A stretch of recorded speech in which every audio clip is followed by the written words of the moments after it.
Assise nationale sur l'avant-projet de constitution réalisé à Kinam Hotel le 27 juin 2025. Déclaration finale.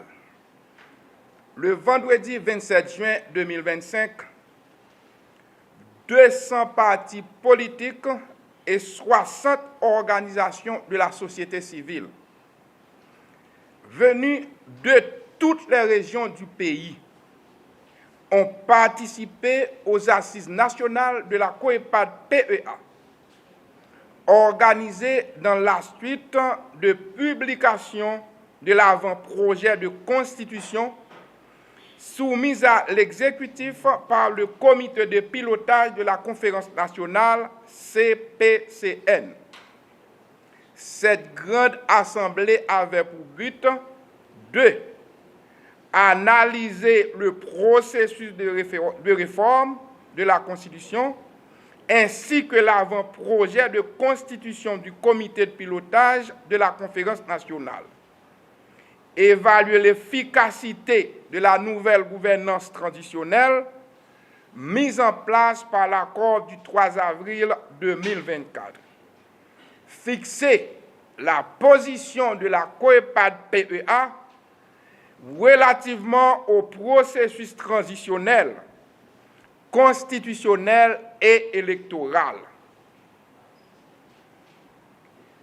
Les participantes et participants à ces assises nationales se sont regroupés pour mener des travaux en atelier et ont pu discuter de l'architecture, le cadre normatif et l'efficacité de la transition, le processus de réforme constitutionnelle et l'avant-projet de constitution soumis par le comité de pilotage de la conférence nationale, le processus référendaire et électoral, ainsi que la modernisation des partis politiques en Haïti. La présentation des rapports d'atelier et les discussions en plénière ont permis d'établir un véritable état des lieux analytique et critique des processus transitionnels de réforme constitutionnelle et électorale. Ainsi, sur la base des constats, des analyses et des positions exprimées par les participantes et participants à ces assises nationales, la COEPAD-PEA et les organisations et partis politiques partenaires ont réalisé la synthèse des discussions et souscrit la déclaration suivante. 1. Le texte de l'avant-projet de constitution introduit des points assez pertinents par rapport aux revendications des citoyennes et des citoyens. Cependant, le maillage institutionnel qu'ils sous-tendent manque de cohérence et ne paraît pas capable d'articuler et de garantir un fonctionnement harmonieux et la stabilité politico-administrative du pays. 2. Le processus d'élaboration de cette constitution est marqué par l'exclusion de beaucoup de groupes et de catégories sociales, dont la paysannerie. Il faudrait reculer le vote référendaire pour permettre de plus amples débats et une plus large expression des intérêts et des points de vue à tous les échelons de la société. 3. Les assises nationales de la COEPAD-PEA constatent également que le processus de réforme de la Constitution donne lieu à une controverse indépassable. La méthodologie d'approche utilisée ne permet pas de clore le débat sur la légitimité à la fois doctrinale et démocratique du processus. De même, elle ne semble pas prendre en compte les fondamentaux historiques et anthropologiques, aussi bien que les mœurs politiques et la relation de notre société à la phénoménologie du pouvoir. 4. Les assises nationales de la COEPAD-PEA s'inquiètent que cet avant-projet de constitution ne prend guère en compte la prolifération des partis politiques et organisations politiques, ainsi que la nécessité d'en réduire le nombre et les rationaliser et de les stabiliser en vue de les rendre viables pour une démocratie effective et efficace. 5. Les assises nationales de la COEPAD-PEA font le regrettable constat de l'inadaptation et de l'inopérationnalité de la formule d'une présidence à 9 têtes, transformée en une véritable confédération syndicale, où chaque représentante défend les intérêts du secteur délégataire sans considération pour les souffrances du peuple et au détriment des intérêts de la République et de la nation. 6. Les assises nationales de la COEPAD-PEA restent sans mots devant le constat d'échec total du pouvoir exécutif qui n'a accompli aucune des missions qui lui ont été confiées au travers de l'accord du 3 avril 2024. Celle principalement de rétablir l'ordre et la sécurité et d'organiser des élections libres et sincères en vue de redonner une légitimité démocratique aux dirigeants du pays. 7. Les assises nationales de la COEPAD-PEA s'indignent devant le constat que le pouvoir intérimaire en place est souillé, discrédité, perdant ainsi la confiance de la population. Il se révèle donc que ce type de pouvoir n'a ni la probité, ni la bonne volonté, et encore moins le savoir-faire et la méthode suffisante pour rétablir la confiance du peuple haïtien et jeter les bases d'une gouvernance rigoureuse et efficace. Dans ces conditions, et en l'absence des exigences éthiques et morales, compte tenu de l'incompétence et de l'irresponsabilité des autorités transitionnelles, et devant le risque grandissime de voir se prolonger le cycle du chaos dans le pays, les partis et regroupements de partis politiques, dont les partis émergents et alliés, et les organisations de la société civile, réunies au cours de ces assises, croient nécessaire et urgent que la discussion sur le processus de réforme constitutionnelle se poursuive sans restriction de temps et s'étende à toutes les couches de la société, y compris à la diaspora.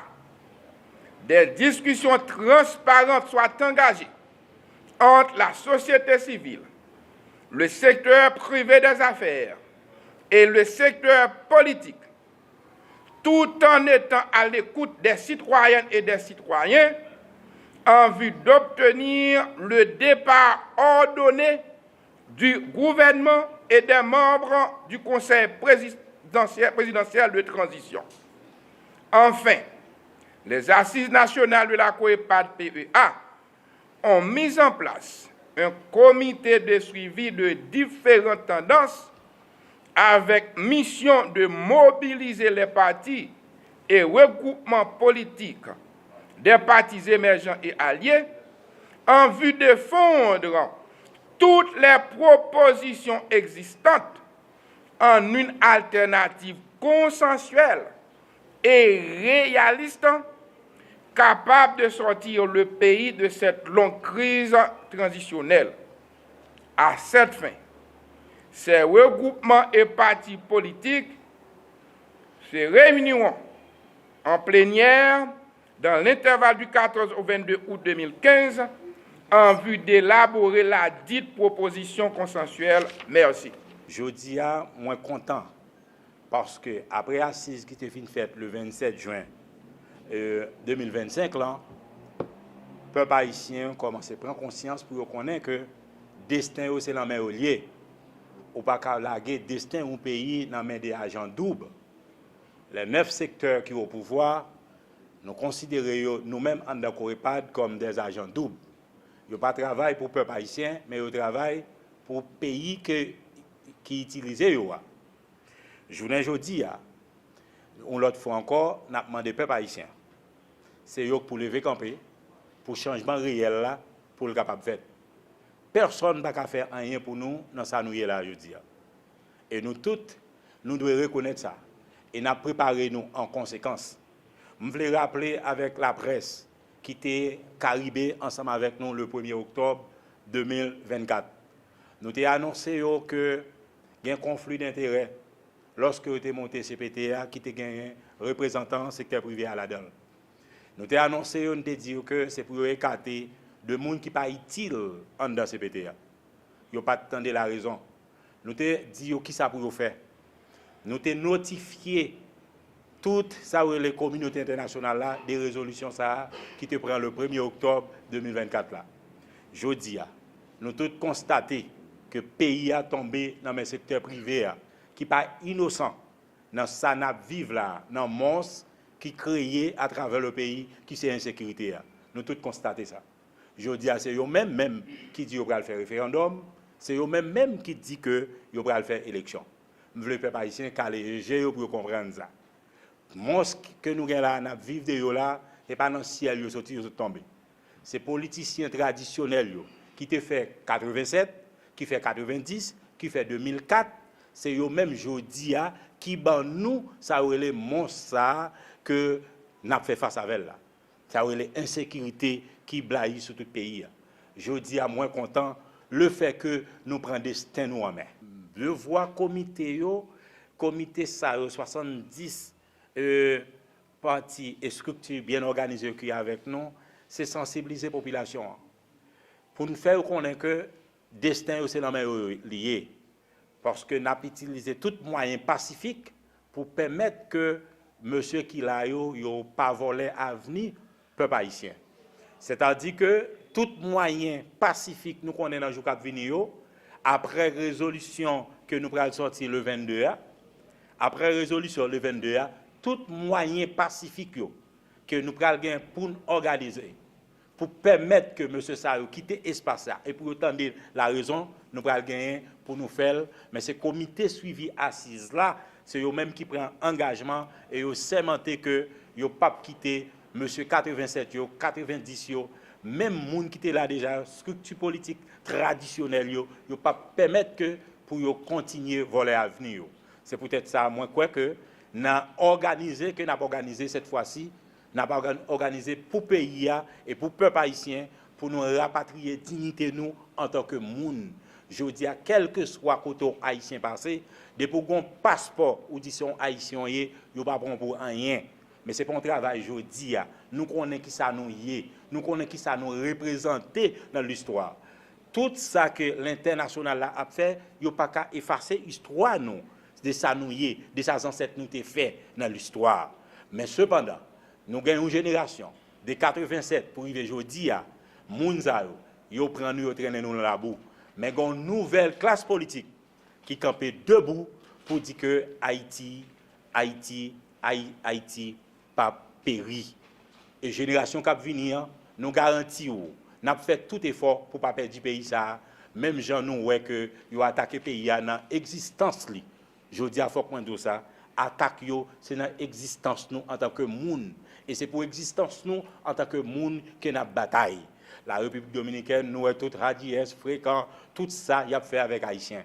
Nous regardons comment les États-Unis d'Amérique ont traité Haïtiens qui l'autre bord. Un pays dit qui c'est comment dire qui a une démocratie, qui a un respect pour le droit monde. Nous regardons que les Haïtiens qui vivent aux États-Unis, le droit pas respecté. Je parle des États-Unis d'Amérique. La République dominicaine, pays voisin, nous regardons comment traiter les Haïtiens. Tout ça, responsabilité, c'est génération 87 là. C'est le monde qui a choisi d'écraser l'armée d'Haïti. Sous l'obédience Bill Clinton, nous changeons toute l'histoire, 15 octobre 1994, comment nous perdu l'armée d'Haïti. Nèg ça qui là depuis temps, après l'assassinat de Jovenel Moïse. Moun ça qui là la oui. Après l'assassinat de Jovenel Moïse, nous avons demandé est-ce que monsieur Sayo a créé une possibilité pour nous vivre comme moun, yo pas fait. Ça veut dire que moment destin nous amène nous.